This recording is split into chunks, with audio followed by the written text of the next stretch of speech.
அன்பிற்குரியவர்களே, இதைத்தான் இந்த உலகிலே இன்றளவும் கூட இயேசு சொன்ன வார்த்தைகள் எவ்வளவு தூரம் உண்மையானது, ஆழமானது என்பதை நாம் கவனிக்க முடிகிறது.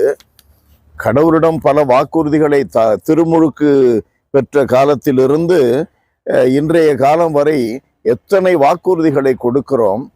ஆனால் அந்த வாக்குறுதிகள் படி நாம் நடப்பதில்லை.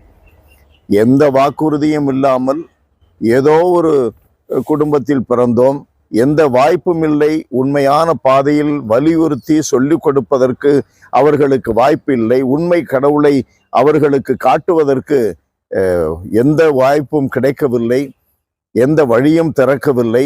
ஆனால் அவர்களுக்கு கிடைக்கின்றவைகளை பற்றி கொண்டு உண்மை கடவுளுக்கு எப்பொழுதும் தெய்வ பயம் நிறைந்தவர்களாய், உண்மை உள்ளவர்களாய் நடக்கிற ஏராளமான மக்களை பார்க்கிறோம்.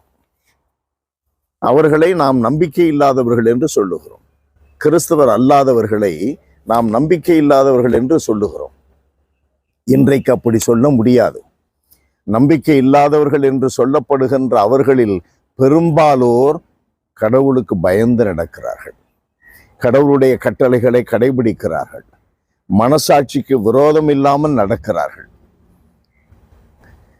அன்பானவர்களே, நம்முடைய வாழ்க்கையிலே ஆம் என்று சொல்லுகிறவர்கள் இல்லை என்று சொன்னதை போல ஆம் என்று சொன்னதை மறந்துவிட்டு நடக்கிறார்கள்.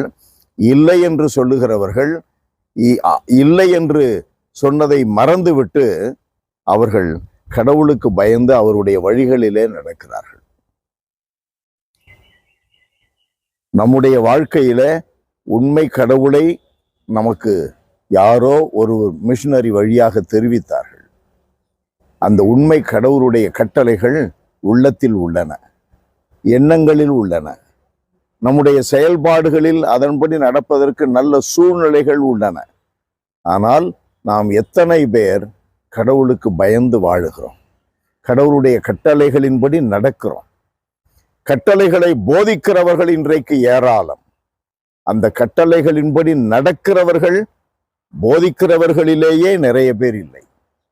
எவ்வளவு வருத்தமான ஒன்று! இறைவனுக்கு பயந்து வாழ வேண்டும். மனசாட்சி வழியாக பேசுகின்ற கடவுளுடைய குரலுக்கு செவி கொடுத்து வாழ வேண்டும். நம்முடைய உள்ளத்திலே எழுதப்பட்டுள்ள கடவுளுடைய கட்டளைகளுக்கு பணிந்து வாழ வேண்டும்.